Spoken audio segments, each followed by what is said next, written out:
to the people, hearts burning bold.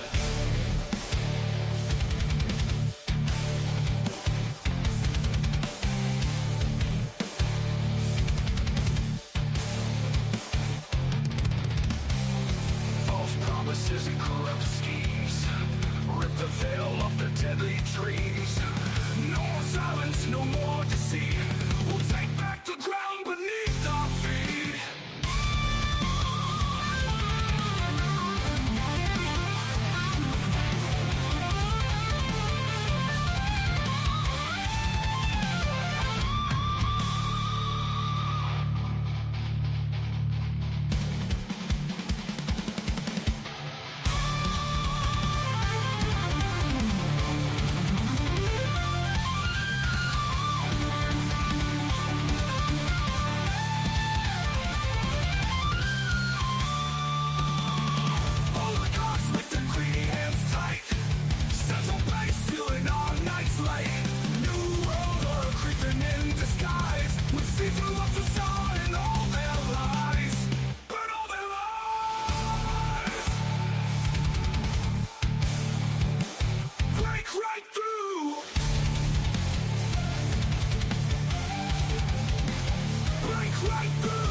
Soldiers of a broken world, with tattered banners, let your rage unfurl. Stand against tyranny that's deep and old. Power to the people, hearts burning bold. False promises and corrupt schemes rip the veil off the deadly dreams. No more silence, no more deceit. We'll take back the ground beneath our feet.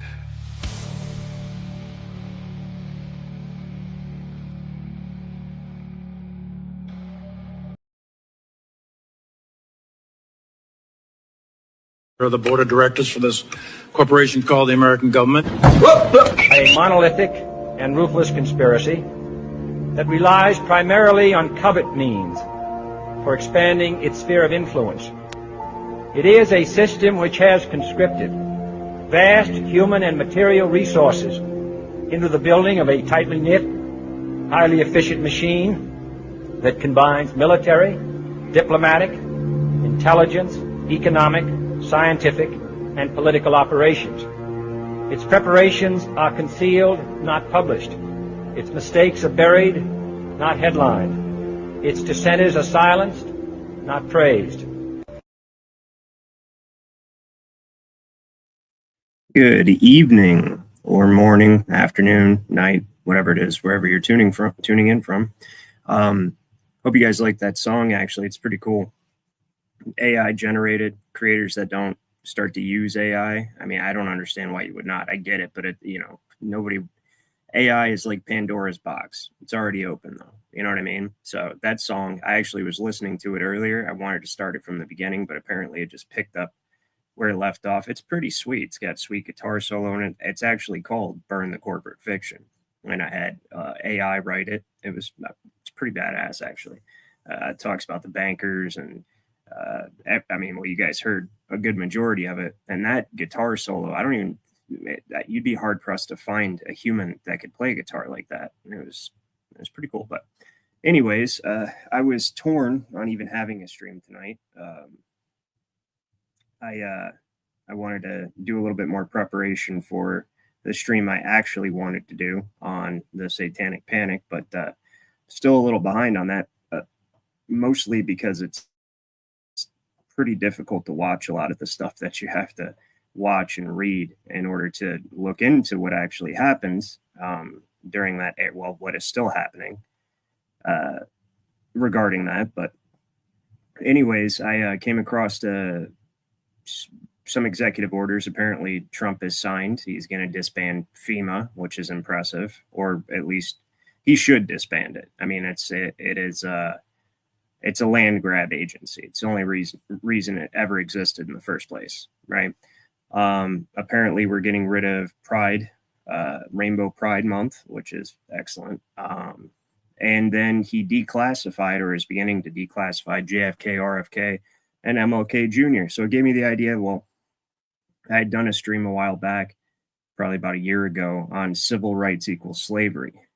And I feel like I could represent it much better now and give you exactly, because it all stems from the origin of authority in the first place. So what is communism? Is the absolute abolition of private property rights.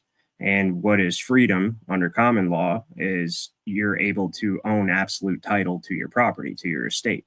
And so they're two extreme ends of the governmental pole, if you will, or yeah, that's what it is. So you have government under our original republic, you have government as a utility beneath the people, which we'll go through tonight. Anybody who disagrees, I guarantee I can prove you wrong.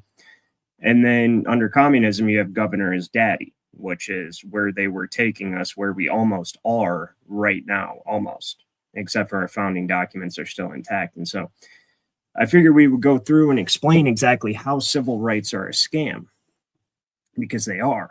You already have those. Your rights pre-exist any form of government, period. It's by your right that government is ordained and established. That's why the Constitution starts with "we the people do hereby ordain and establish," right? So your rights existed before the government that was created by your authority. So how can the government grant you rights? Civil rights are incorrectly named. That is a misnomer. They're not rights. They're privileges. So how do you have this conversation in a brainwashed society where you try to tell people that the civil rights movement and the women's liberation movements were both gigantic scams, right? To expand slavery essentially through the civil rights movement. And then the women's liberation was actually to take them from under the protection of their house and be able to tax them and leave their children occupationally orphaned to be raised by government institutions, television, and now social media. How do you have that conversation? Because immediately I sound like, oh my God, he's being racist or blah, blah, blah. No, I'm not. And I'm telling you the truth, that is what these things are. So before we get into that, I want to show a couple clips while we see who shows up. I know Sovereign Soul's doing a stream tonight. He seems to have like a psychic ability to know when I plan on doing a stream and kind of do one the same evening. And because we share a lot of subscribers and people obviously must care about what shape the earth is much more than liberating themselves from bondage, I guess they go over there to watch him argue with Joe Cool and whoever else, which is their prerogative. I could give a shit less. Sarah G says bigot. Yeah, right. But no, yeah, I'm sorry. It's if it makes me a bigot to say that the Rainbow Warrior movement, the civil rights movements, and the feminist movements are all Marxist, communist, subversive movements, then yeah, I guess guilty as charged, because that's what they are, right? You don't need the government to tell you anything. All right, the government borrows your authority. It's only when you come under the 14th Amendment debt slave status, right? The 14th Amendment corporate enfranchisement, that now you are subject to the government. It literally says it in the 14th Amendment, subject to the jurisdiction thereof, talking about the United States, which of course is and always has been a foreign trust, a foreign corporation, which a corporation is a form of a trust. But before we, thank you, FE Nation says he tells a lot of college students about my channel. They might be too stupid to get a lot of the stuff we talk about on here, especially depending on how long they've been in college. If they've been in college for too many years, they'll never understand. All right, it's solid indoctrination. Universities have always been Marxist strongholds. That's what they were created for. Shit, Michigan, that's one of the first things they did was start creating fucking universities as Marxist strongholds. Because like I told you guys, they created the probate code here in Michigan before Michigan was even a state, with the intention of escheating everybody's property. If you're new to the channel, escheat means to essentially, it's an act of reversion where the property goes back to the authority that gave it, as opposed to descending down through the line, the bloodline, that is. So let's see, I had a couple things I wanted to show you guys before we get into this stuff. Interestingly enough, speaking of communism, who would have ever guessed that Alex Jones is actually speaking out against the ADL? It just showed up on my X feed, and it was something about the ADL, and I'm like, well, yeah, everybody knows the ADL is a communist organization trying to destroy free speech so that you don't expose certain groups of people for their crimes, right? But then I realized it was Alex Jones, and I'm like, what the fuck? They pissed Alex Jones off bad enough to where he broke his one sacred rule, never talk about the Jays? Well, let's take a look.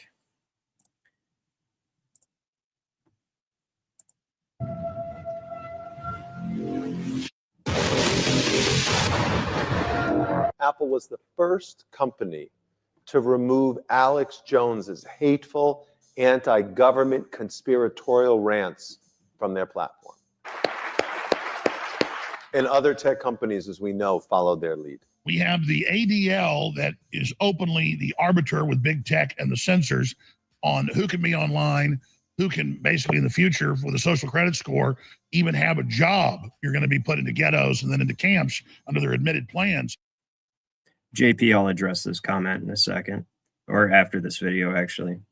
But you got to watch this. Quite amazing that he's actually speaking out against the ADL. So, actually, you know what? I'll address the comment now. So you say it's a dark to false light scenario, right? Like, believe me, I've done research into all that supposedly comes from the Kabbalah and all of that stuff. There cannot be such a thing if you know the true light. And what I mean by that, not in some like esoteric sense, right? I mean, it could be, but if you understand how law and government actually works, they can't trick you with this stuff. Every win that you get, you can take as a win because they can do nothing to subvert your freedom, period. They can't. Once you claim your estate, or once you know how to stand on it, even before you even claim it, just as long as you know how to break their court systems or break their stupid statutes and codes when they try to tell you how to use your property, it doesn't matter what they try to do. That and so far, all the wins that we're getting are significant wins that literally undo decades worth of planning and subversive actions by the, I hate to use the term deep state. It's the corporate oligarchy. It's the same barons that signed the Magna Carta, or that wrote the Magna Carta for King John to sign in the first place. It's their descendants. It's the aristocrats, the inbred oligarchs, right?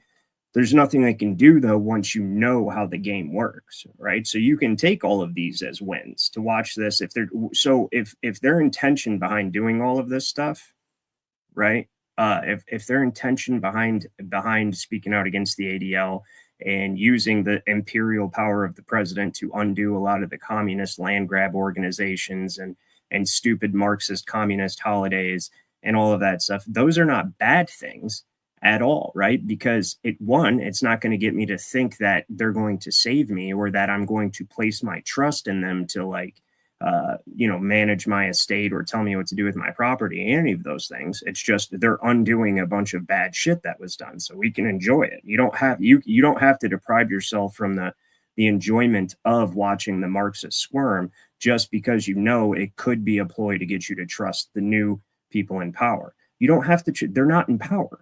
That's the whole thing. They work for you. And right now he's doing a good job of working for us. And as soon as he starts to do bullshit, if you know how to stand on your rights and claim your estate, there's nothing what can he do to you?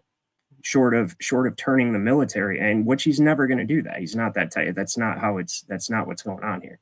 So just enjoy the wins. You know what I mean? Whether our children will be arrested and conceivably killed, we're on the edge of a brutal authoritarian system, and it could be a week away. The head of the ADL put out a letter attacking Elon Musk and saying, you will not reinstate President Trump. He is a danger and a terrorist. And they went on to say Alex Jones is the other big enemy, and he must not be allowed back on Twitter. Now, a lot of people are saying, well, when are we going to see? That's enough of that. You get that. That's incredible, though. Alex Jones, of all people, Alex, Star of David Jones, is actually speaking out against the ADL. I just found that interesting. So also I did put a link and pinned it. It should be pinned in the YouTube side. It's just sitting there on the Rumble side. If you guys want to join in tonight's discussion, I'm opening the panel. You can come ask me questions or contribute to the conversation if you like. All you have to do is click the link. You don't have to have anything special. You don't even have to have a camera, just a microphone. And you can come up here and share whatever information you may have or ask whatever you would like to ask. We're going to get into some funny stuff here. What's going on, Scott? You know what? I didn't even say hi to you guys. Sorry about that. Getting a little ahead of myself. I know we've had people popping in and out, but they probably want to go back and watch Joe Cool Are You with Sovereign Soul. So we got Dylan, of course. Good to see you, Dylan. We have, hey, oh yeah, YouTube censored one of my comments. I was trying to respond to you before the show, Dylan, and I was talking about uninformed idiots. You know, when people are idiots with uninformed opinions and they try to argue on intellectual subject matter. That's the most annoying thing on the planet. And YouTube blocked my comment, probably because I used the term idiot, and said it thinks it's spam. Try rewording your comment. So that's why I call YouTube CommieTube. It is CommieTube. I'm trying to, this is my channel on their platform, of course. I'm trying to comment on my show, and it's going to block my comment because I use the word idiot. Idiot's not even that bad. Idiot's one of the excuses they use to take your property. If you're an idiot, that's actually a legal term, right? Where you're not capable of managing the affairs of your state. You're an idiot, so it has to come under administration. But apparently you can't call somebody an idiot when they're speaking on topics of which they know nothing about. So I guess, I don't know. Anyway, continuing. JP, good to see you, man. Sarah G, always good to see you. Mojo Shop popped in. You may have went back over to Sobs. I don't know. Good to see you either way. We got Ryan, 1778. Good to see you, buddy. And make stupid people famous. Good to see you. Rethink Inc. says he's kind of sarcastic. And I think I got pretty much everybody right now. It's just you guys pretty much talking. And if I missed you, I apologize. Oh, Scott, New York. What's going on, man? Scott NYC. And Heron Song is here from Canada. Good to see you. So yeah, Trump actually speaking out against the ADL. Well, this is one thing it signifies is that the climate's changing, right? So if Alex Jones can do it, you can do it, right? Because Alex Jones, I usually use Alex Jones as a good indicator of the climate within the baby truther community. You know, what are they really letting through the gates? Because Alex Jones is a gatekeeper. I don't dislike the guy. I understand that he's got a lot of money. He's got a family. I don't agree with him. And his personality also annoys the shit out of me sometimes, but he's a good source for some information. He never really puts anything out there that you can disprove. But whatever they let through the gate of his lips is something they don't care if people know anymore. And the fact that they're letting the ADL and the fact that the ADL censors free speech through the gate of his lips, because he is a gatekeeper, it means that the climate's really changing. And so what does that mean? Are they going to turn on the Zionist movement now? Or are they going to try to co-opt it or turn it into something else, right? I don't know. But it's very interesting that he was speaking out against it. Let's see. I got this other video. This is cool. So if you guys don't know who Javier Milei is, and we're going to get into the civil rights thing. I'm just trying to wait to see who filters in here. I'm kind of shadow banned, so I want to give people time to actually get the notification that I'm on, right? Like I said, there's a link pinned to the top of YouTube and one in the chat and Rumble if you guys want to join. But do you guys know who Javier Milei is? He is the president of Argentina. Now, what's unique about him is he immediately came in and gutted the Argentinian government. Like essentially did what the purporting Doge is going to do. Now, I do have a warning about Doge. Not all that glitters is gold. It does sound good, right? Come in and cut all this spending. Of course, a lot of my subscribers, they operate from that understanding as it is. But good to see you, Emilio. Glad you made it. And I know Theo Shen had said that he's not entirely convinced the Q operation was bad. I'll address that. I forgot you commented that. It was damage control. It was damage control in response to the Clinton emails. Like I said on the Pizzagate, damn it, I said it. Watch this video get taken out.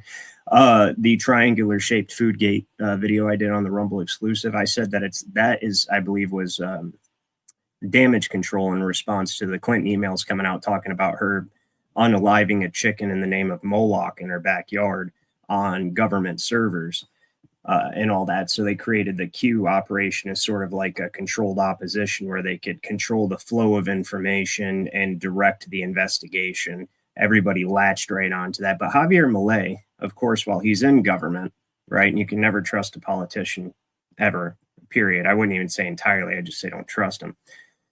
He came in and gutted the government. That's where I was going with Doge. Doge wants to gut the government, eliminate wasteful spending, but one of the ways they're going to do this is by privatizing a lot of the government services. Now, don't get me wrong, they're already private, but they're government services corporations, right?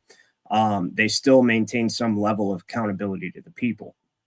Now, if they gut a lot of services in the government and privatize it entirely, the danger of that is that there will be zero accountability to the people whatsoever. So that is one warning about that, and one reason why they might be so keen on doing it. I don't trust him at all, but whatever. All the changes so far are positive. Like I said, enjoy the wins, but stand on your knowledge of the law and how to fight anything in case you have to. Javier Milei, though, he guts the Argentinian government. He's an anarcho-capitalist, and an anarcho-capitalist basically believes in unrestricted free trade, no government regulations whatsoever, an entirely free market economy. Means no government interference in the free market whatsoever. And he came out and is actually running his mouth against the UK in Parliament. And this is pretty interesting for my friends across the pond when you end up watching this. I don't know what time it is over there because I don't keep track of stuff like that. I probably should, but... Is it not true that right now, as we speak in the UK, citizens are being imprisoned for exposing horrifying crimes committed by Muslim migrants, crimes that the government seeks to conceal? Exactly, Didn't the Scott. bureaucrats in Brussels suspend Romania's elections simply because they didn't like the party that had won? Faced with each of these discussions, wokeism's first strategy is to discredit those of us who challenge these things, first by labeling us, and then by silencing us. If you're white, you must be a racist. If you're a man, you must be a misogynist or part of the patriarchy. If you're rich, you must be a cruel capitalist. If you're heterosexual, you must be heteronormative, homophobic, or transphobic. For every challenge, they have a label. And then they try to suppress you by force or through legal means. Because beneath the rhetoric of diversity, democracy, and tolerance that they so often preach, what truly lies is their blatant desire to eliminate dissent, criticism, and ultimately freedom, so they can continue to uphold a model in which they're the main beneficiary. See, and like I said, I'm not falling for a false light paradigm, and neither should you. And I want my subscribers to know that the reason I'm so calm about this and able to enjoy the wins, like that's awesome to see that at the World Economic Forum. Because the World Economic Forum is like the supervillain's fucking home base, right? Yes, and London was founded by Rome. I believe we went over that in the Magna Carta streams, right? Because, yeah, it was founded 43 AD.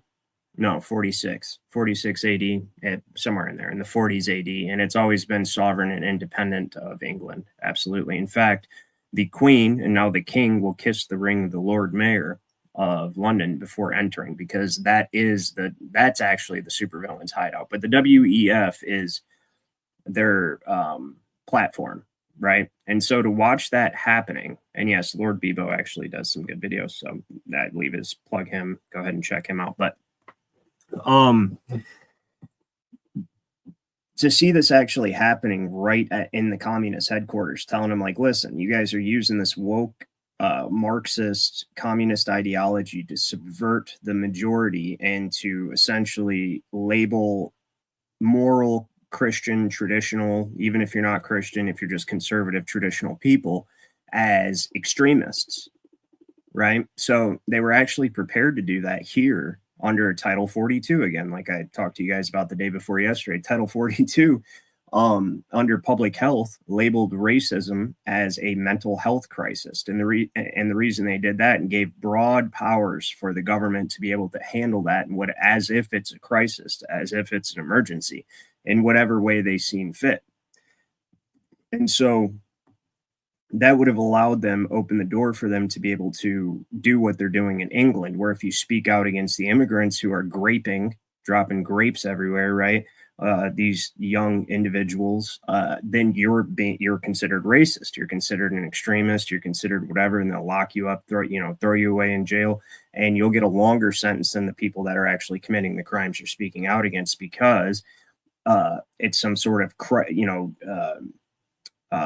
racist, supremacist situation that they're going to accuse you of, right? So I hate YouTube. I hate having a self-censor. I hope you guys all get a Rumble account. So that way, as soon as Rumble gets over, my Rumble account gets up over 1,000, like my YouTube account, which we're getting pretty close.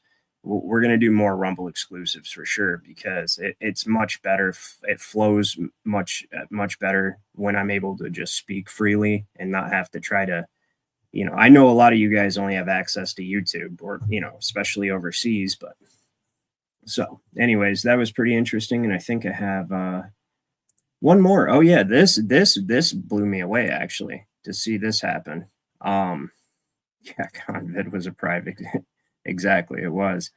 Yeah, so this blew me away. Trump gave a press conference, and in the press conference, talking about the LA fires, he actually said it looked like it was attacked. Check this out.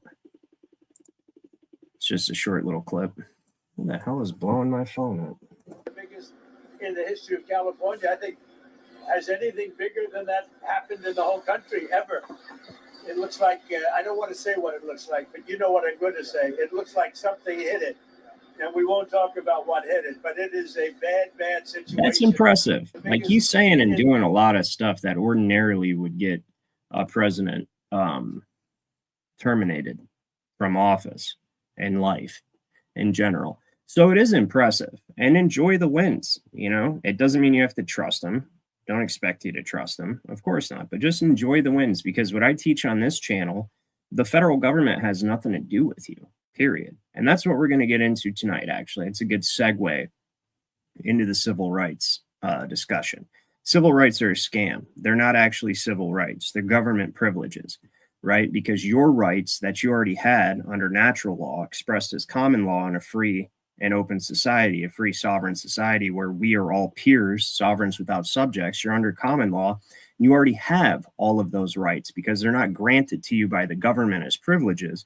They're endowed upon you by your creator, however you view your creator, because you also have the right to the right to freedom to worship that creator, or as it's put in various fundamental documents, the Almighty God, in whatever way that you deem fit. And Almighty God is just a title. God is just a title. It's not a name. People pray to God, but again, I'm sure a lot of you know, when you're talking about God, you could be talking about any aspect of the deity.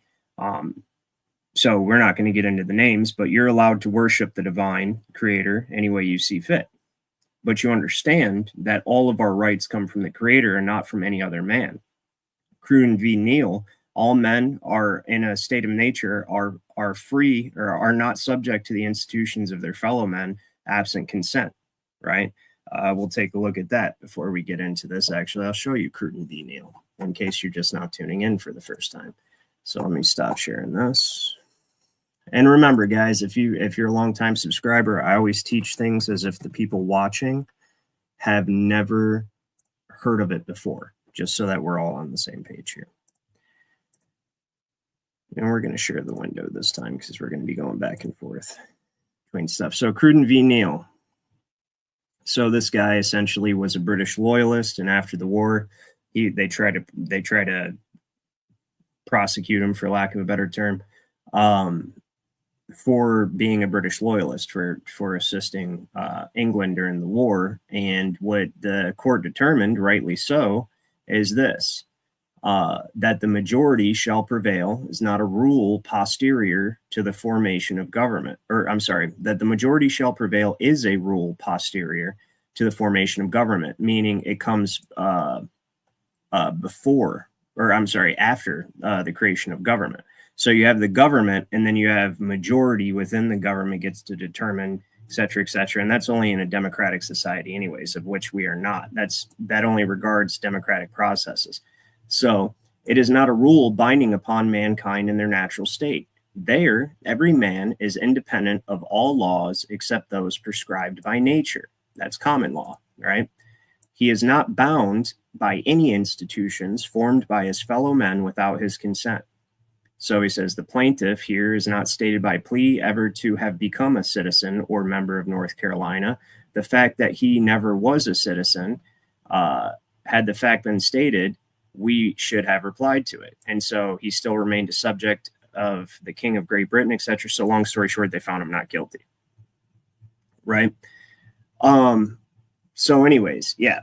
your rights pre-exist any form of government. In fact, the government's created by your rights. All right. So before we get too much into that, I want to show you what made me even want to discuss this tonight.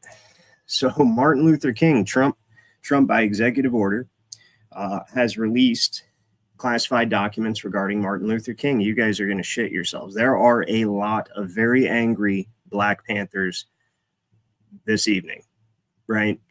Let's just say any kind of Marxist, like that, there's a lot of pissed off people. Martin Luther King, I personally believe, was a Marxist agent in the first place, because it's one way to rile up the minority against the majority. I'm not saying even that the act of legislating segregation, like with the Jim Crow laws and all of that stuff, they play the polarities against each other. They swing it, super far in one direction in order to bring it to an equal amount in the opposite direction. So they intentionally create a long period of oppression of some minority group of people, and then they engineer the uprising of that minority group of people against the majority, and rightfully so under the circumstances, but in order to take away your natural liberties. Does that make sense?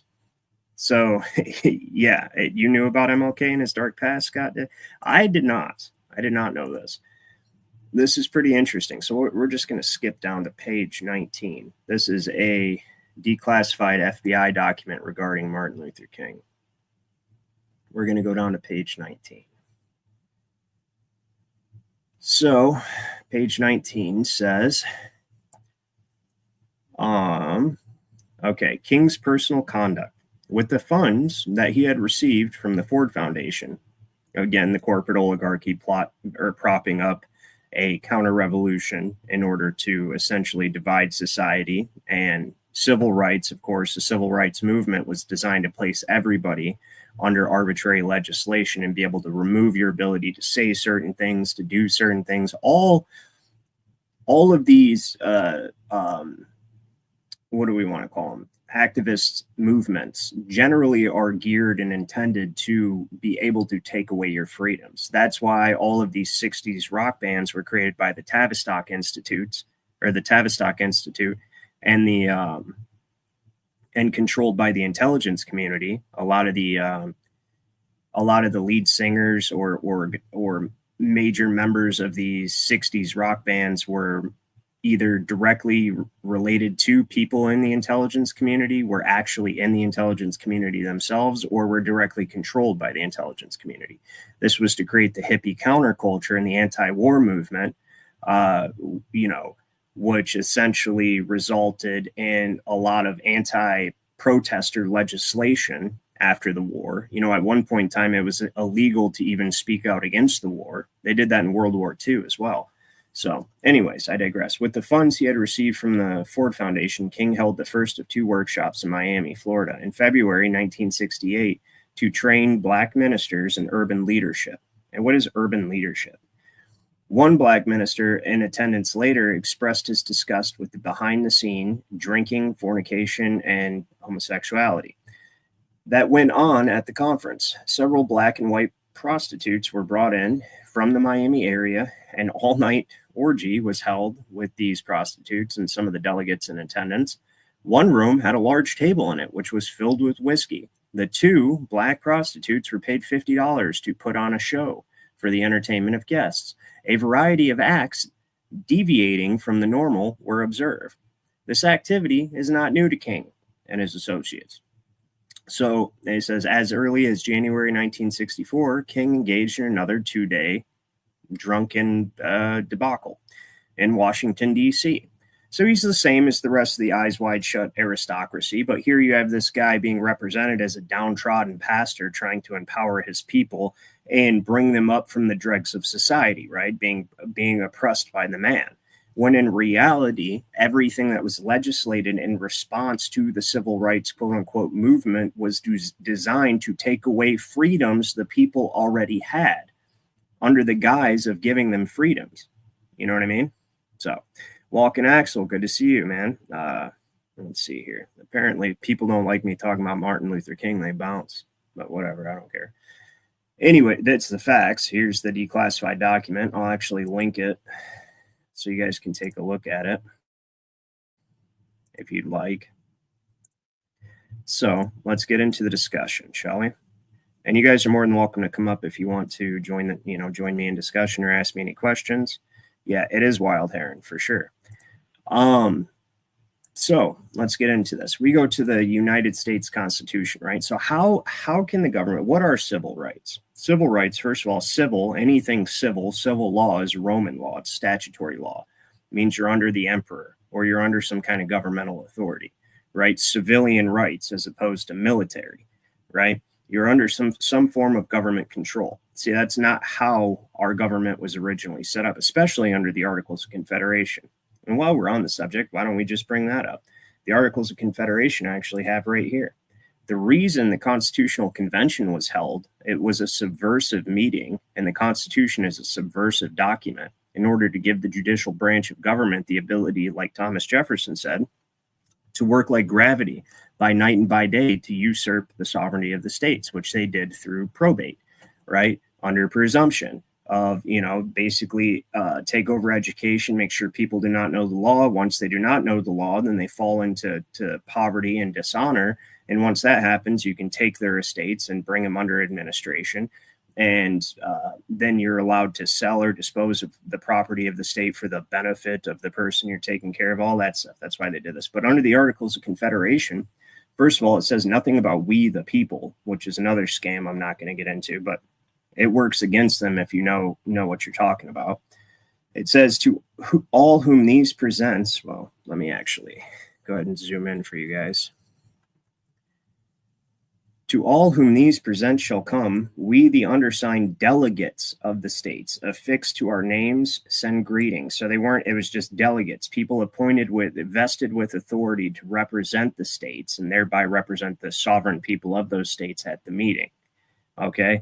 They would never dare call themselves the people because they work for the people, right? But this document over here was written as if it was written by the people, which is deceptive. It's not. It's written by the delegates, by the aristocrats. Okay. Secondly, I want to show you this in the Articles of Confederation. Section 5. Oh, sorry, I went way past 5. What the hell am I doing? For the more convenient management of the general interests of the United States, delegates shall be annually appointed in such manner as the legislature of each state shall direct, to meet in Congress on the first Monday in November in every year, with a power reserved to each state to recall its delegates or any of them at any time within the year and to send others in their stead for the remainder of the year. Corruption eliminated. No lifetime senators. Nothing. None of that, right? You wouldn't have these fucking corpses haunting the halls of Congress, right?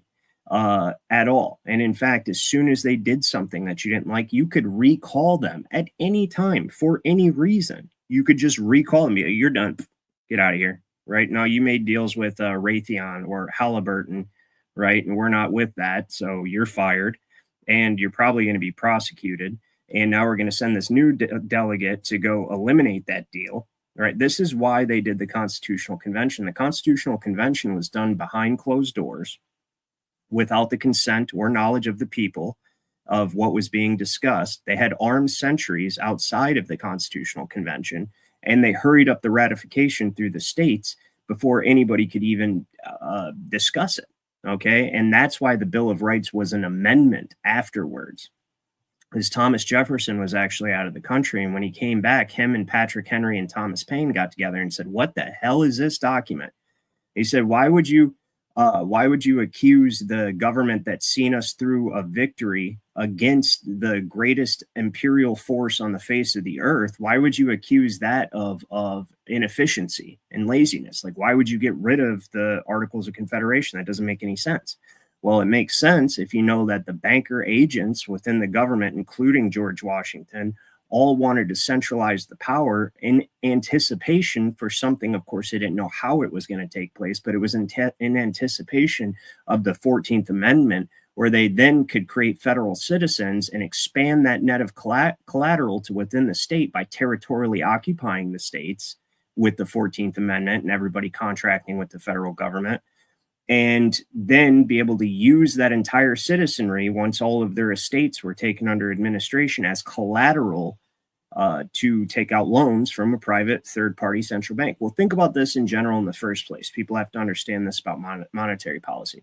If the government is funded through the proper tax system, which means sales tax, import tax, export tax, and certain excise taxes, which means taxes on activities, then and they're funded directly by the people, then they work directly for the people, because at any point in time, the people can cut off funding. But now enter a central bank, which is the absolute insanity of it, which is a private third-party international corporation, right, that sets up shop in your country and loans money to your government.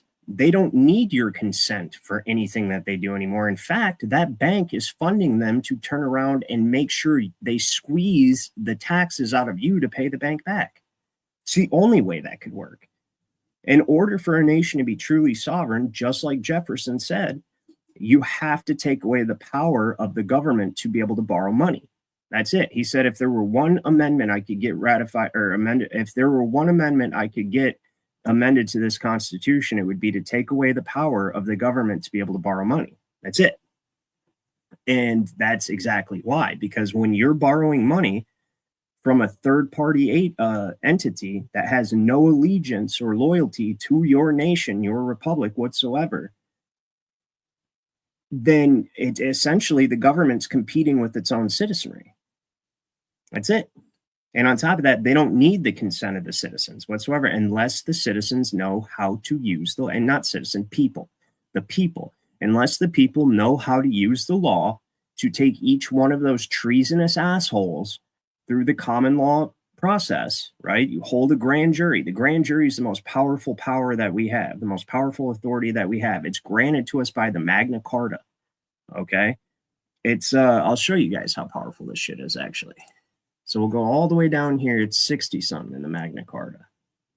And remember, never forget that the Magna Carta is the very first document in the Michigan Compiled Laws in 1929. It's Magna Carta is the very origin of their jurisdictional authority to be able to administer your estate under presumption, which if I can pull it up quickly here, it's not quite as fluent as I would like, but it's in the list of, oh, damn it, come on, added right here. So we'll zoom in there a couple times. It's going to be super slow, of course. There, chapter 1, Magna Carta. That's before even the Declaration of Independence. Okay, the government is only above you. You only have to be worried about Trump not making good on what he says he's going to do, or depending on the opinion of some people, making good on what he says he's going to do. If you're a 14th Amendment citizen, if you're one of the we the people, he's 2 degrees separated from you. He's your grandchild. He has nothing to fucking do with you. Neither does Congress. And your state Congress and your governor and all of those people work for you, right? So let's go back to the Magna Carta. This is how you give teeth to that stuff, right? So it's, here we go. 61, since we have granted all these things for God, for the better ordering of the kingdom, and to allay the discord that has arisen between us and our barons. That's what we are. We're the barons. We're peerage. Okay. The people are the barons. You don't have to have a title from a king because we don't have a king. That's why we're all sovereigns without subjects. We are the barons. Okay. So it says, and since we desire that they shall be enjoyed in their entirety with lasting strength forever, blah, blah, blah, we give and grant to the barons the following security. This is our security too. This is the authority of the grand jury right here. All right. Where the hell's my, there it is. That the barons shall elect 25, not 24. A 24-member grand jury is not a true grand jury, not a common law grand jury. It's an advisory grand jury under statutory law, under civil law. That's how they trick you too. They never actually let you form a real grand jury. It has to be 25 members of their number to keep and cause to be observed with all their might the peace and liberties granted and confirmed to them by this chapter. You know, this has actually already been done in this country. Okay, so the authorities, I believe it was over in California, Hale versus Hinkle is one that gives you the authority. And I believe it was that case where the authorities, or so-called authorities, were not dealing with the corruption within the local sheriff's office and the DA and stuff like that. So one of the people formed his own grand jury, and you don't need permission from the court to do it, formed his own grand jury and prosecuted the sheriff and all those guys. And no, Hale versus Hinkle's the one where they held somebody in contempt and there was nothing the judge could do. I'll tell you about that one in a second. I can't remember the name of the other ones. Williams, something versus Williams, I believe. And I'll pull it up next time I do a stream. I didn't plan on talking about it, but anyways, he prosecuted the sheriff and everybody. He even handled the prosecution himself as the foreman of the grand jury and got them removed from their offices. Now, the Hale versus Hinkle is one where a grand jury was formed and asked a corporation, the CEO of a corporation, to present his paperwork. And the CEO of the corporation was like, well, what are the charges? What's the crime? They said, oh, we don't have one. We're just doing an investigation. He said, well, then no, I'm not going to. Well, see, with the grand jury is a true sovereign, okay, is the sovereignty. And they don't have to file charges or do anything to get to conduct an investigation. You have to do whatever they say. And this is Hale versus Hinkle. You guys look it up, just Hale versus Hinkle. And so the guy still refused. And so they told the judge, said, hey, we're holding him in contempt, lock him up. And the judge had no choice. The judge fucking locked up the CEO. And so the CEO did a writ of habeas corpus. And he said, I'm being held without charges or anything. Like, what are you holding me for? You can't hold me. And the judge responded to him and said, look, dude, there's nothing I can do about this. I can't even look at your writ. He said, there's nothing. You're being held by the grand jury. Okay. You either do what they say or you sit in jail. That's it. Those are your only options. There's nothing I can do. They're above me. And this is in the court case, Hale versus Hinkle. Okay. So, Blackstone's commentaries, Rem, yeah, absolutely read those once you get a chance. But yeah, so the grand jury is 100% above everybody in the government. A grand jury caused Richard Nixon to resign so he didn't get prosecuted. It took the president down. But people have lost this knowledge. And that's why I have this channel, to remind you. So anyways, if we, our Chief Justice, and so anytime you see the word we in this document, it means the king. He always refers to himself as we, us, and our, right? If we, our Chief Justice, our officials, or any of our servants offend in any respect against any man or transgress any of the articles of peace of it, or of this security, and the offense is made known to 4 of the said 25 barons, so it's called an investigative committee. You only need 4 of the grand jury can go around and basically be the highest cops, right? Form of law enforcement in the land. They can go around and commit and do any investigation they want. You could even make yourself little badges if you want. It doesn't matter. Nobody, not a cop, can stop you. Then even beyond that, you're able. Well, it's right in here, and it says, so 4 of the 25 barons. It says they shall come to us or in our absence from the kingdom to the Chief Justice to declare it and claim immediate redress, right? And so that's how they can fix any problems they might have with the king or any of his officers, okay? And then where is it at? Right here. Any man who so desires may take an oath to obey the commands of, we'll just call it the grand jury, the 25 barons, for the achievement of these ends, and to join them in assailing us to the utmost of his power. We give public and free permission to take this oath to any man who so desires, and at no time will we prohibit any man from taking it. Indeed, we compel any of our subjects who are unwilling to take it to swear it at our command, right? So essentially in another translation, because the Magna Carta was originally written in Latin, it says that you can deprive us of all of our property. This is the king saying this. You can form a 25-member, what we now call a grand jury.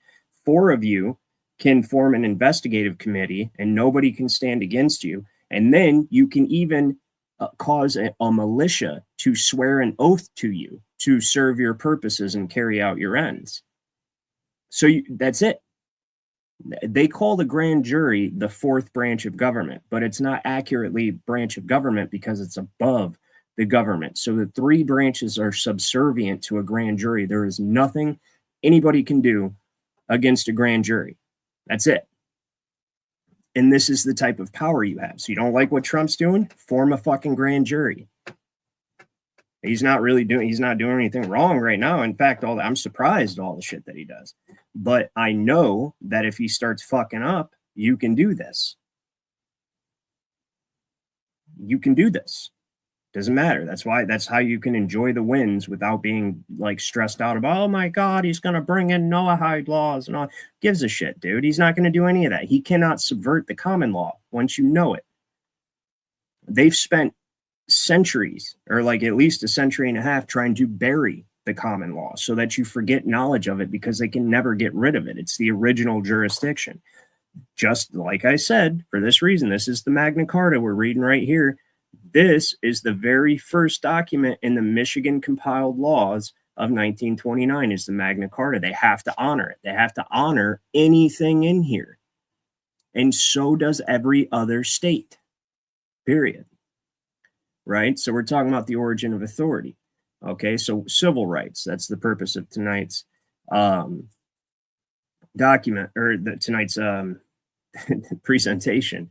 And so right here it says, we the people of the United States, in order to form a more perfect union, which I told you this was a subversive document. But once you understand what this preamble actually means, it still works against them. They're pretending to be us and create this in our name, right? So it's like we approved of it, even though the majority of the public stood against it at the time. That's why a Bill of Rights was amended to it afterwards, right? So yeah, you're absolutely right, Scott. We have 27. That's why, like right here at this channel, you know, in general, once we create the classes where we actually teach people how to claim their estates, which is something I was going to discuss before I get off here tonight, and we do this, yeah, we can absolutely do stuff like this, 100%. But anyways, so we the people, in order to form a more perfect union, blah, blah, blah. What this basically means is, we can't subvert the Confederacy under the Articles of Confederation. So we have to centralize power in order to get a central bank in here, give that central power known as a feudal or federal government, the sole ability to borrow from that bank, and then eventually create the 14th Amendment. But my point in showing you this is we the people came before the government. And so all of the rights that you have that delineated in the Magna Carta, understood under common law, because it is the expression of natural law in society, just like it's expressed in Cruden v. Neal, like I showed earlier. You came before the government. So the rights you have come before the government. And so we'll go down to the 14th Amendment and look at the scam this is. 14th. So now we went from we the people to all persons. Persons are not people. Persons, anytime you look up the definition of, well, person first and foremost right here, right? Person means infant member of the species Homo sapiens, which means you're not able to claim your estate or to be the executor of your estate. That's why that's why this was put in here. That's why they use this word intentionally, persons, in preparation for this, because a person is not one of the people, right? It's infants, right? Well, not yet, Dylan. That's what I was going to discuss with you guys at the end of the stream. Let's see if you guys are interested, because if I just hold public classes, they're not really public classes. And I'll discuss it with you anyways, because I have to give you guys access to my SD cards, and there's certain we have to have personal correspondence, because I have to teach you guys how to use this stuff. So it has to be something a little tighter knit than just, you know what I mean, than just public classes. It has to be, we could possibly use YouTube server, but we'll get into that. That's what I'm discussing. YouTube has some features that would allow us to make it private, but we'll get into that. Anyway, so person, right, is an infant. All persons born or naturalized in the United States and subject, this word right here, subject to the jurisdiction thereof. The people of the several states were never, ever, ever, ever, ever subject to Congress. Ever. Never, ever. Right? So the only way you can become subject to Congress or to the jurisdiction of the United, because anytime you see this, the United States, they're talking about Congress, they're talking about the federal government. They're not talking about the geographical designation of the several nation states. Okay, so we'll look like there's a couple examples I have of that. One of the most, one of the ones I like to show often is this one. The boundary stones. This is the United States. Okay, so right around the 10 square miles of the District of Columbia, there are stones, or there were, and there still are some.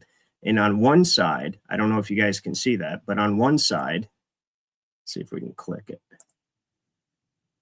Can you see that? It says jurisdiction of the United States. That's on the District of Columbia side, or going into the District of Columbia side. That's 1792. On the other side, it says Maryland. So you're only under the jurisdiction of the United States once you cross into the District of Columbia. Okay, that's it. And then another example would be this. Location of debtor. Section H, location of the United States. The United States is located in the District of Columbia.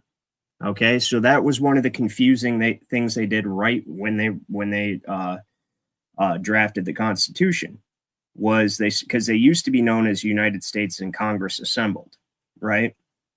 And that's what the body politic that got together in D.C. was known as, was United States in Congress assembled, right? Which is different from the geographical designation of the sovereign Confederate states known as the United States, or the continental United States of America, right? So it's actually of America is what separates the two. When you see United States of America, that is the designation referring to the several nation states. When you see just the United States, it's talking about the District of Columbia doing business as the United States, okay? And then so this, the 14th Amendment, makes you subject to the jurisdiction thereof, right? Are citizens of the United States, meaning the District of Columbia, and the state wherein they reside. They had to say that because it was not that way at first. So we've got this. We've got, let's see if I can pull this up real quick. Black's Law 6, right here. You're going to make me actually pull it up from my files, aren't you, dick? Okay, hold on. No, not bookmarks. Let me go to my files.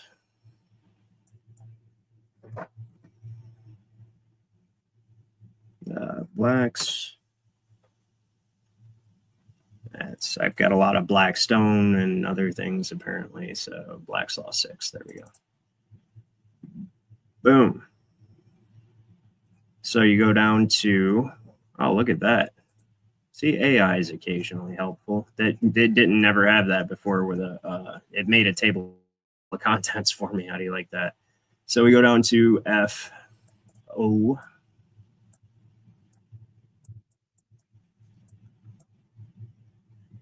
Damn, F is quite, okay, so we're almost there. Bear with me. FOR, there it is. It's going to be right here. Nope, it's not 6. So 6 is when they changed it. Oh, no, that's 4th. Okay, my bad.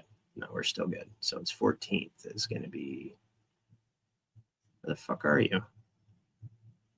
There it is. Okay, let me zoom in for you.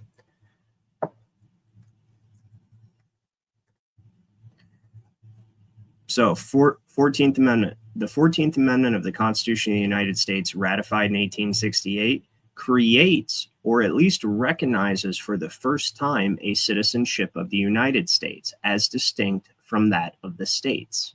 Okay? That was created by the dual citizenship was created by the 14th Amendment right here. Now, this was for the protection of your civil rights, right? Yes, Crip, we can do that for sure, man. Set something up next Saturday. That's fine. So, this was the protection of your civil rights. Now, instead of having your rights that pre-exist the government that you created and that you're above, now that you're beneath the government as a subject of that federal corporation, and now it's going to grant you privileges under its authority. funny thing about this equal protection law right here, other than the fact that it was never properly ratified, as we've demonstrated on this channel with the 1967 congressional record, June 13th, 1967 House Congressional Record. It's presented as the equal protection law, right? Or equal protection amendment. Well, then what the hell does this section 4 have to do with anything? The validity of the public debt of the United States shall not be questioned. Okay, we'll skip the rest of it because that's meant to throw you off. So the validity of the public debt of the United States shall not be questioned. I'll tell you what that has to do. It's because the whole concept behind creating this federal citizenship right here, the subclass of federal chattel, which is what you are if you're a United States citizen, was to be able to borrow against your estate as soon as you sign a contract with the federal government. So the state can only escheat your estate if you accept the benefit from them. But just by contracting with the federal government for civil rights, your estate comes under their administration, because what you are saying is I can no longer secure my own rights. I need you to do it, so I'm an infant. And that's why you are a person now, and that person must necessarily be an infant. And an infant cannot hold title. So they can then borrow against your estate now because they're administering it. Okay, so they're able to dispose of the property for your benefit. And that's why the validity of the public debt shall not be questioned. Right here. Boom. Right? And then they can do fuck shit like this. Congress declares that for the general welfare of the United States, we need a National Aeronautics and Space Administration, NASA. Oh, and guess what that gets paid? That gets paid for out of your trust, the public charitable trust. They get to appropriate funds because it's for your welfare, okay? And then they get to stick it in their own pockets for lying to you about space and the globe, and deceive you into aliens, because their knowledge of the law that they got in order to be able to do this shit in the first place came from fucking demons.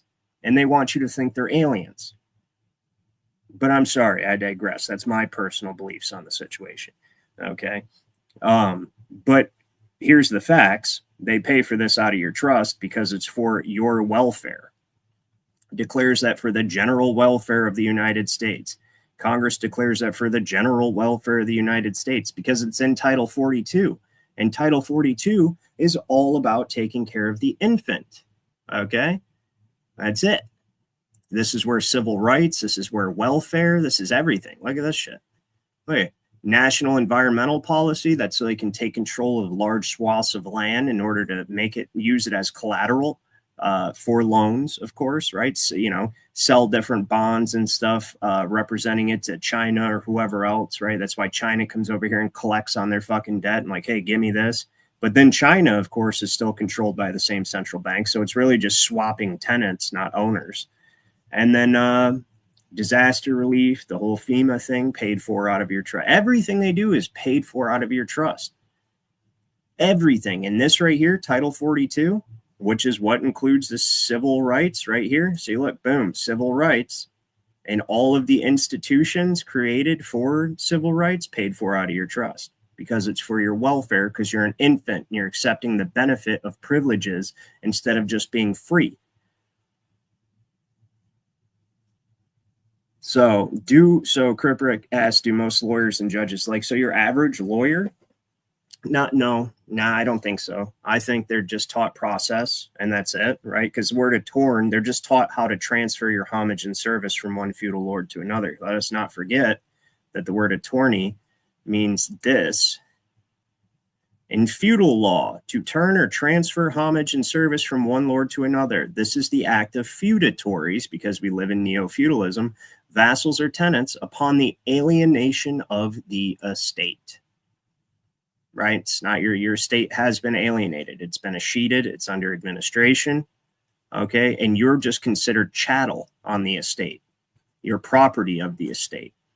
When you go into a courtroom, they're not talking to you as one of the people. They're talking to you as the estate, as property of the estate, right? As a manservant or a trustee. Essentially, that's how they're dealing with you. So no, your average attorney doesn't know this. I do not think. They definitely don't teach it in law school. But in order to be a district attorney, a prosecutor, or a judge, you absolutely have to know this, because that's how they generate the securities. Like a bond is a security. When I say security, Federal Reserve notes are securities, bonds are securities. Any form, any contract evidencing debt is a security. That's what the Securities and Exchange Commission is about, and that's why everything is run through the SEC. Is because all, like, a utility bill is a security. Anything that evidences debt is a security. And so to generate their bonds and their tickets and their court fee coupons and all this stuff, right, they have to, well, first, just to even generate the bond, they have to take power of attorney over you and sign your name. I'll show you. Of course, you know I'll show you, because I always show you guys everything. Look at this. I have a bond from Seneca Bonding Company in the amount of $11,000. Now, they use this term power amount, and I haven't entirely figured, but I have heard other people who actually play in the uniform commercial. See, I don't play in UCC. I'd rather just destroy their ability to use it because it's much more effective. But people who play in the UCC, they like to play their games. I believe if you submit a higher bid bond amount, that you then take control of the court. So I think that's what the word power, but that's not what I'm showing you. What I am showing you is that in order to get a bond, this bond authorized, they took power of attorney over the guy and signed it for him. And that's how this bond was created. This is his, this right here. This is all the information of the guy whose bond this is, right? Court use only, date file, blah, blah, blah. So, the party as principal, Chris Osmundson, right, as surety, acknowledged that we are jointly and severally bound to the people of the state of Colorado and the penal sum of $5,000, right? If there is a default upon the primary commission of this bond, the bail agent charged a premium of $750, right? The primary condition of this bond is that the party personally appear in court, which is Gunnison County at the time, right? And I agreed to a continuance of this bond, blah, blah, blah. And they go down here to the actual bond agreement. And that Chris Gunderson or whatever signed on Drew's behalf as attorney in fact, because they took power of attorney over him because he's an infant. And the attorney transferred homage and service to the court. And then they were able to generate their security. So 100% these fuckers have to know what they're doing. They have to. They have to know. Migdala. Yeah, straw man is the far overused term of what, yeah, exactly. It's straw man is a way to refer to it. Yes. What it actually is it's not a straw man. It is a straw man, but it's a legal fiction.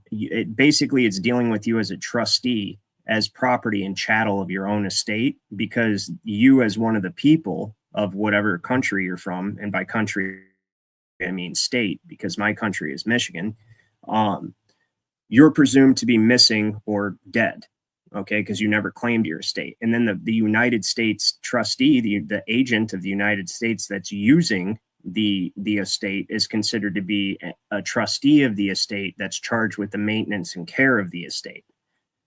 And that's it. And then you're charged a fee for using it. That's what income tax is. Anything that you make using the estate, you have to pay a fee for using the estate because it's not yours and it's under administration. The whole thing goes back to the Magna Carta. It's all probate. Every last bit of it's probate. So that's how they're doing everything. This right here under the Articles of Confederation, let me show you. Well, first, show you that all states are Confederate, like I ordinarily do if this thing ever loads. Holy shit. 1846, we'll get rid of this. And we'll zoom, well, actually, we'll zoom in first. So right here is Michigan accepting their statehood.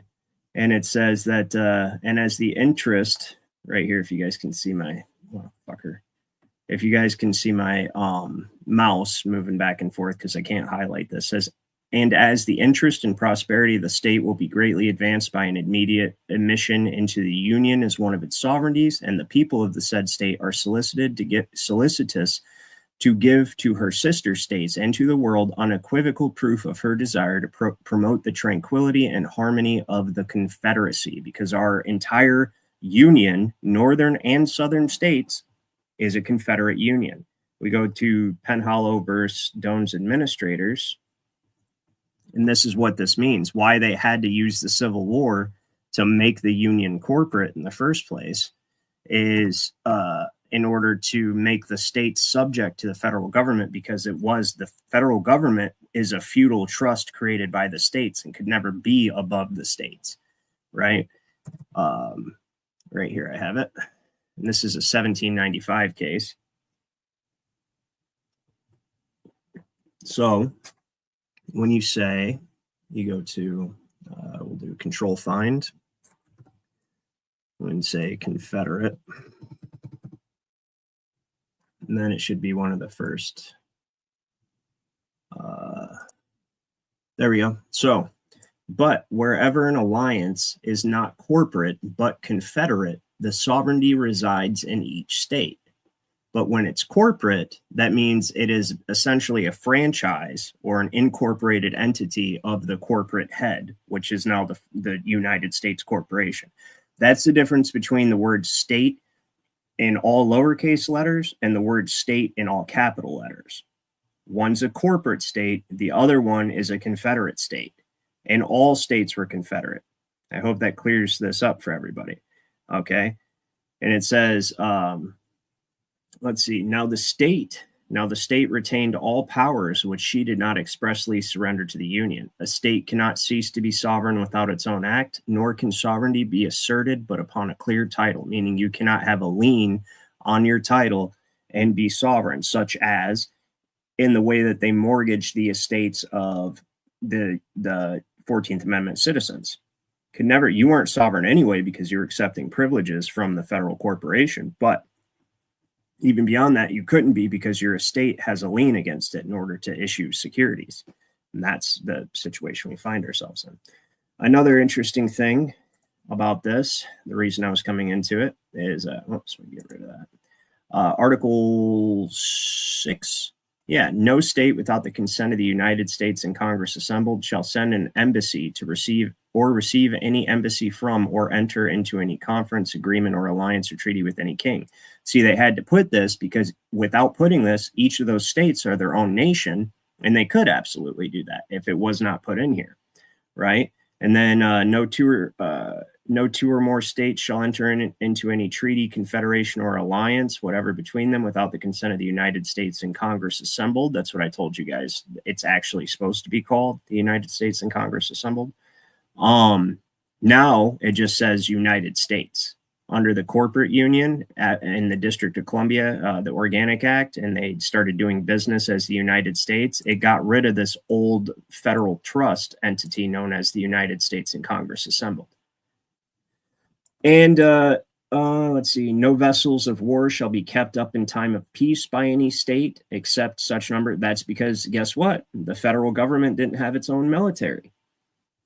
It used the military it was the head, right, of the military in time of war, but the militaries were conscripted by each state because they're their own nation, all the way up to the Civil War. Even in the Civil War was fought by the armies of each state. That's what it was, right? And let's see here. That's the restriction. No state shall engage in any war without consent of the United States and Congress assembled. You guys see how your state is actually your country. This United States and Congress assembled doesn't have fuck all to do with you. It is a feudal trust created by the states for the purposes of engaging in international diplomacy and trade and for regulating commerce between the states. That's it. Right? It became what it is now primarily because of the 14th Amendment and reforming as a corporate union, and then using the 14th Amendment and various other things like the Zone Improvement Program, also called the zip code, the Social Security zones, and a couple other ones to territorially overlay and occupy the states. So there's some interesting stuff like, let's see if I have it pulled up. Effect on property acquisition.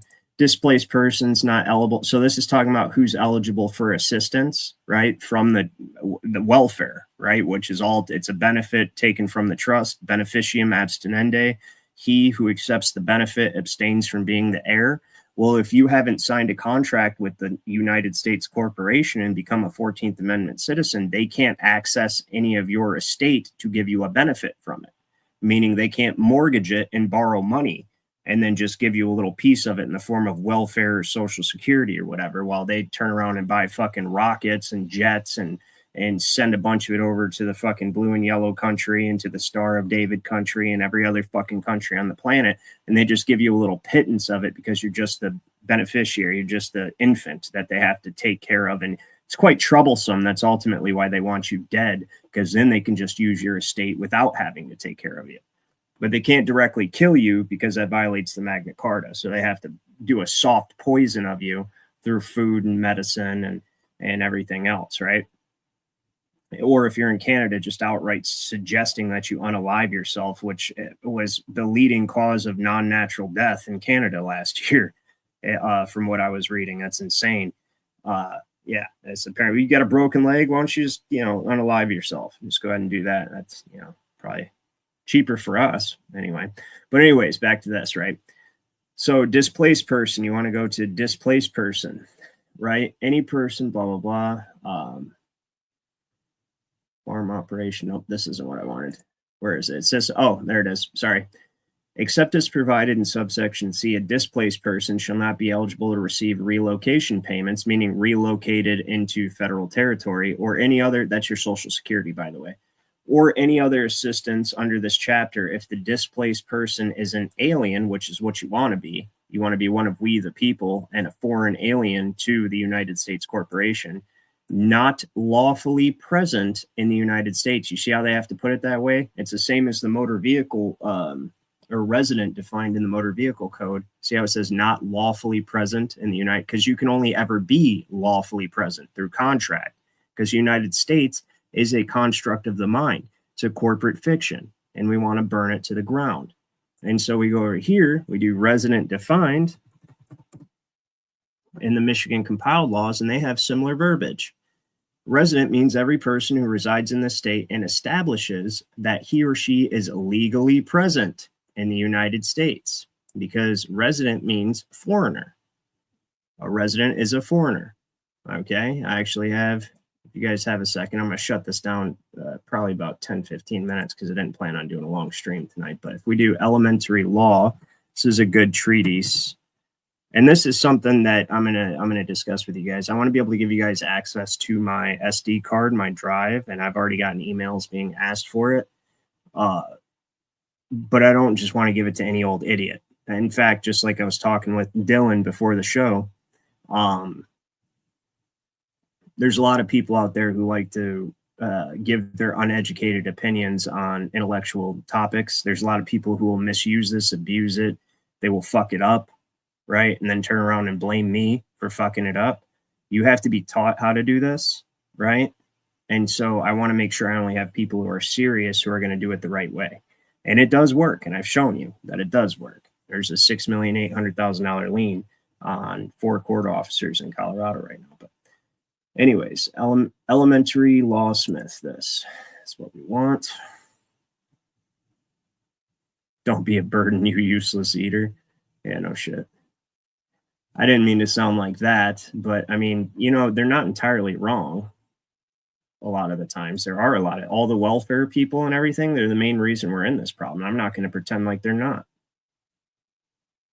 I get it. There are some exceptions, some cases where, people end up in a hard spot, but they need a hand up, not a handout. And hand ups, sure. Why not? Handouts? No. The gimme this and gimme that shit? No, none of that. We don't do that. Right? Hand up, teach you how to take care of yourself? Yeah, absolutely. Why not? So I got to find that part on citizenship. There we go. State sovereignty, members of the state. Where are we at? Members, citizen. Here we go. Okay. This is what I wanted. So, let's see. A member of a state may be either a citizen occupying the status entitled citizenship or he may be a resident alien, occupying the status designated by the title residence. A citizen is a permanent member of the state, owes it allegiance at all times, and is entitled to its permanent protection, whether he is at home or abroad. The status of his citizenship, is distinguished by its permanent and personal nature, and may be determined by his place of birth, which is jus soli, or the law of the soil, in Latin, that's what that means, by the nationality of his parents, jus sanguinis, which means the law of the blood, just so you guys know, by his election or by some form of naturalization, meaning, you file paperwork or whatever. A resident alien, which is, oops, you fucker, I don't want Copilot. A resident alien, on the other hand, is a person residing within a state other than the state of which he is a citizen. That's why you're a resident in your own country. You're a resident in your own state. That's why you never hear any of the governors in the United States say Michigan citizens, Florida citizens, Virginia citizens. You'll never hear it, not ever. They always say residents, because you are a citizen of the District of Columbia and you are a mere resident in your own country. And you have to be, so that they can apply the revenue laws to you and get their state income tax and all their motor vehicle revenue and all of their registration and licensing revenue, and all that's their portion for selling you out. And believe you me, they willingly sold you out in a heartbeat, because it's all the same fat, wealthy, aristocratic oligarchs that fucking intended on doing it in the first place when they quietly established probate courts in every single state. All these inbred fucking greedy bastards. And they are inbred. Make no mistake, you know why they're inbred? Because they want to keep their wealth in their family. That's how fucking greedy they are. They're so greedy that they're inbred. Their family trees look like telephone poles. They don't have any fucking branches.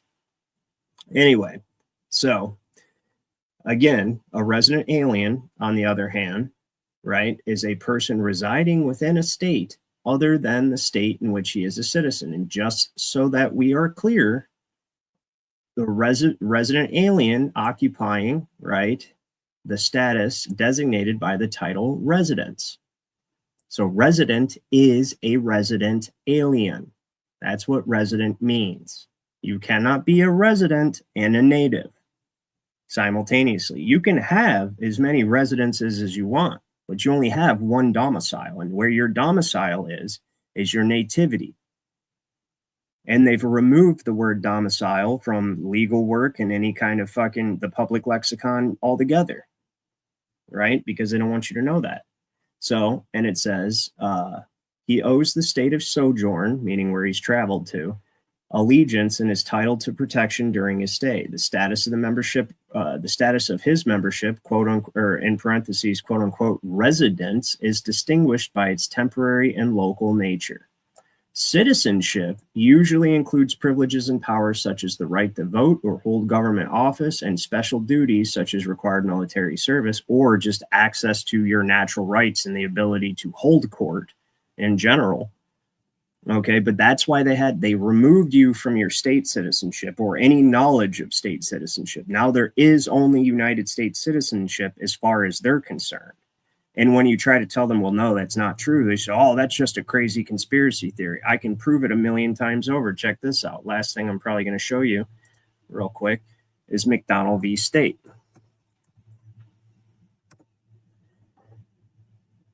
So again, in case you don't know what this case is, the guy was found guilty of murder. He appealed the murder case because one of the jurors, he said, was an alien, having traveled from Germany and never becoming a United States citizen. Well, what he did was he became a state citizen.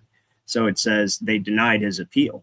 It says the evidence of Bushing, being the juror, on his voir dire showed that although he was not a citizen of the United States, he was a citizen and voter of the state under Section 2, Article 2 of the revised statutes of 1881, Section 84, of our state constitution, right? So what that means, Section 2, Article 2 of the state constitution is codified or is put into statute in Section 84, and that's how they were supposed to. That's the only purpose of statute. Statute is private law.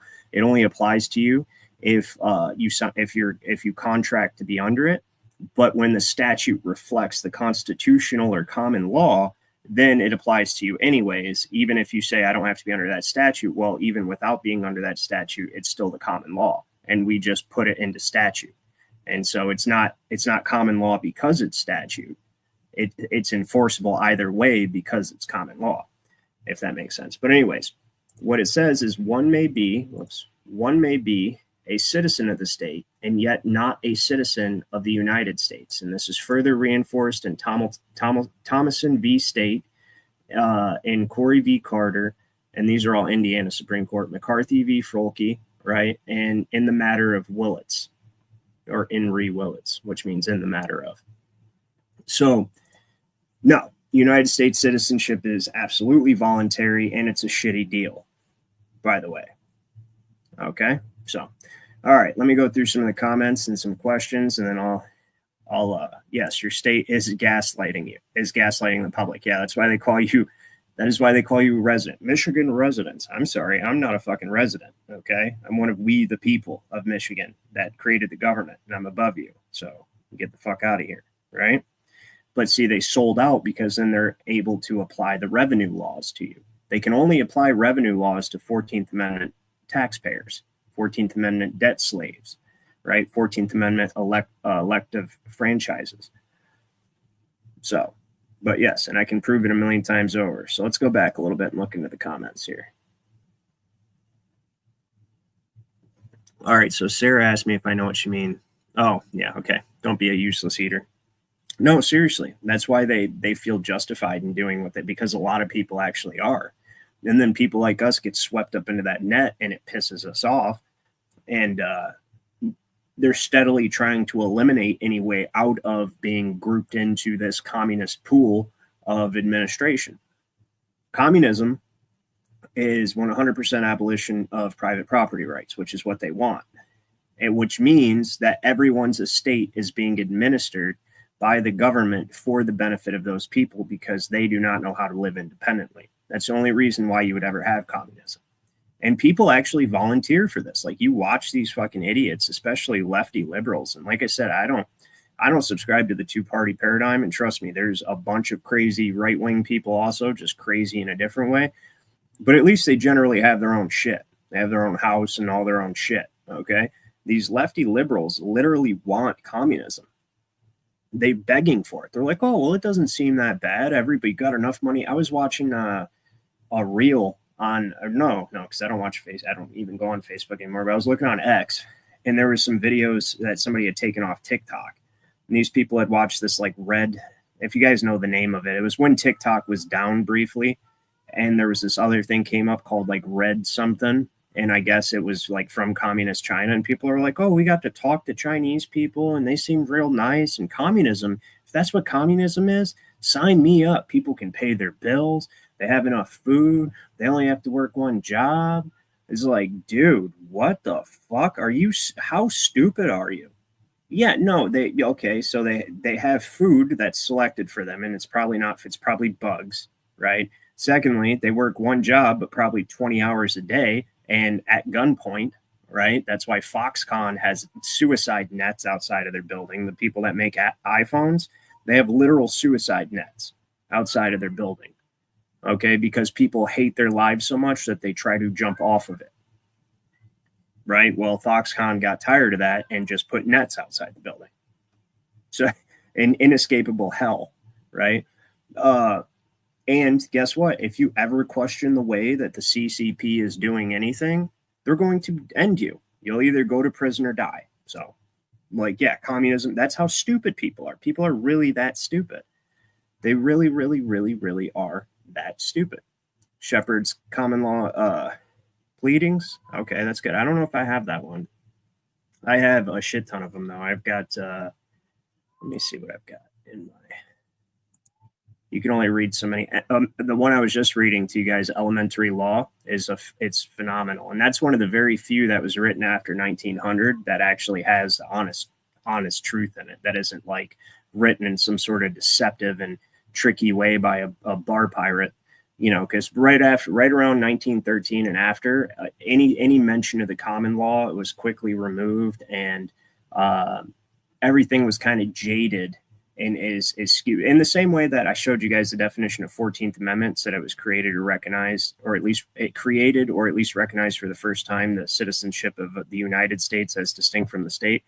In my Black's Law 11th edition, that's not in there at all. They took that right out. That's how these fucking bar pirates work. They don't want you to know this shit. They're communists. The Bar Association is entirely communist. So let me see what I have. I want to see what some of these common law. Oh, I've got Michigan probate, Michigan.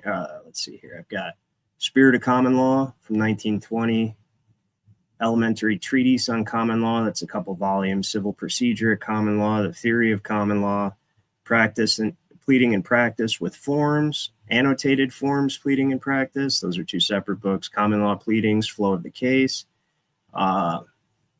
Motions and Rules at Common Law, Civil Procedure at Common Law. I've got a ton of them. And one of the reasons that I believe they attacked archive.org is because of those books. I'd be surprised if you can even find them on there anymore. And I've collected them from multiple sources, but I have a massive compilation. And the important thing is, though, but even those books, when you read them, if you don't understand the history of law or like the Magna Carta and how common law developed over the years, and Blackstone's Commentaries is a great book for that in the first place. But if you don't truly understand them, when you read these books, you will not know your own power at common law. You are the sovereign. The court is the court of the sovereign. So when you hold court, you are the sovereign. That's where the word court comes from. It's the sovereign and his suite, or his suit is what the word became.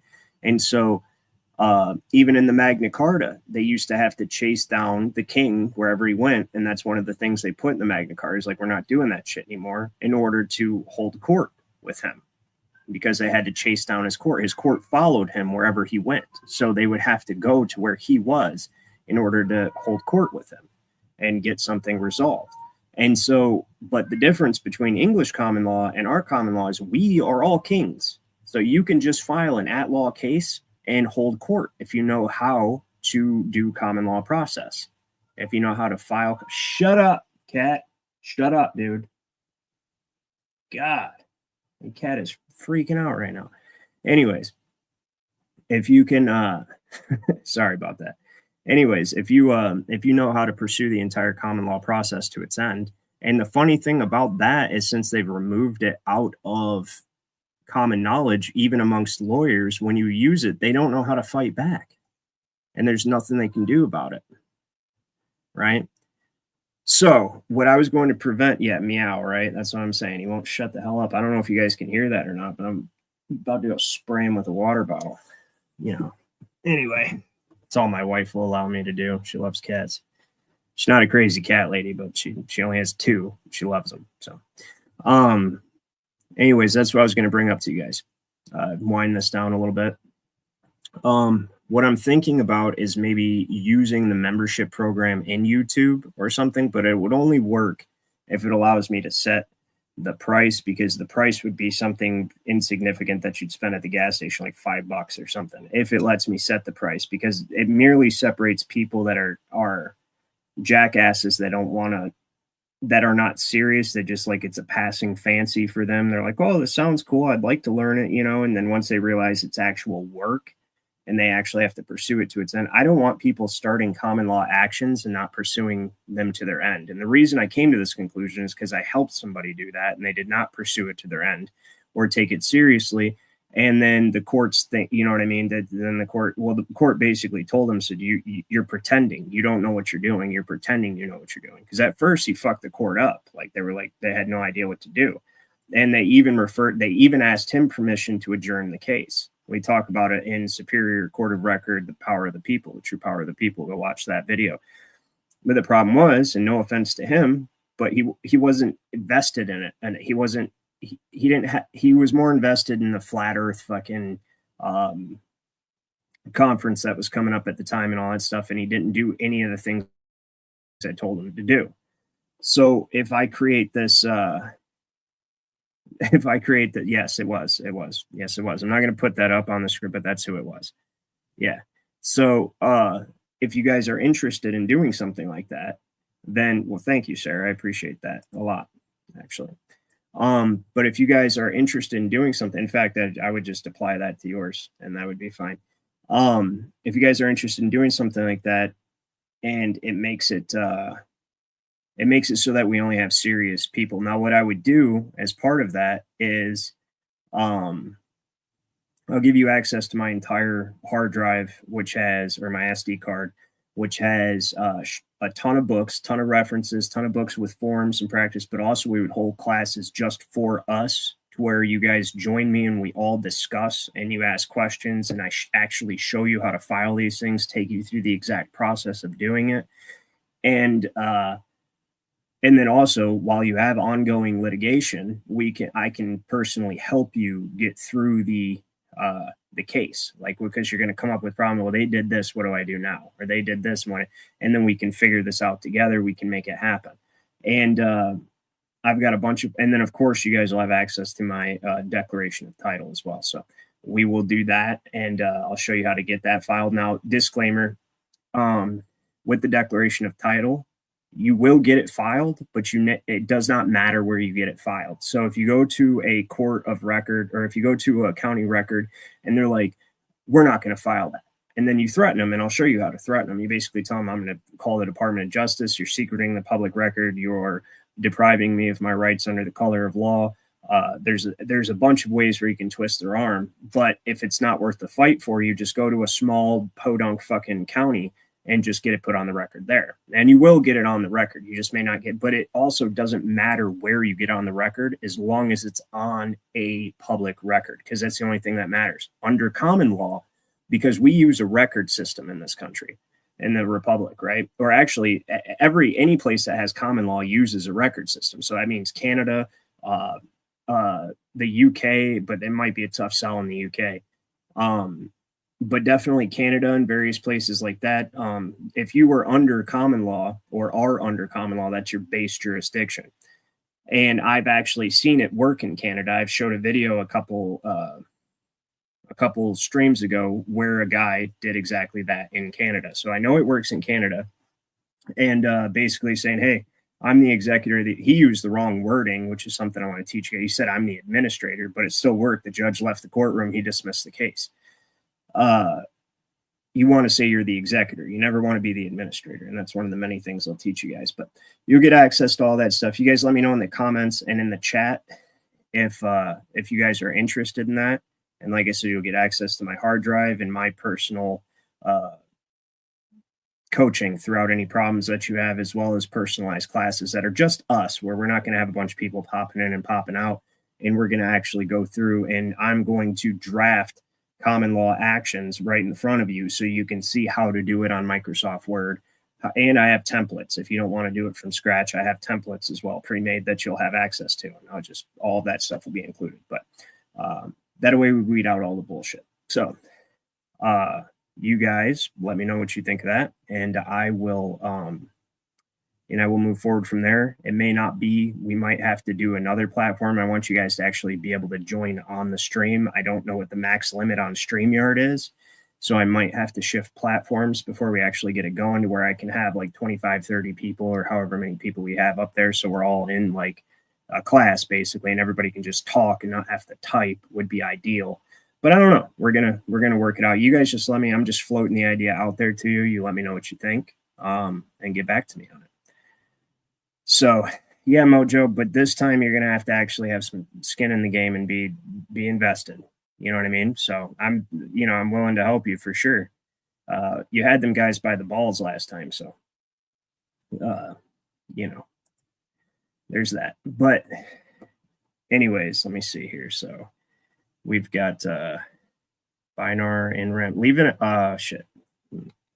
Send it to burnthecorporatefiction@yahoo.com. Anybody who wants to contact me personally, and I know I've got a couple unresponded emails. I have gotten your emails asking me about the paperwork, declaration of title, and all that stuff. So if you watch this episode, that'll answer, or the stream, that'll answer your question on that.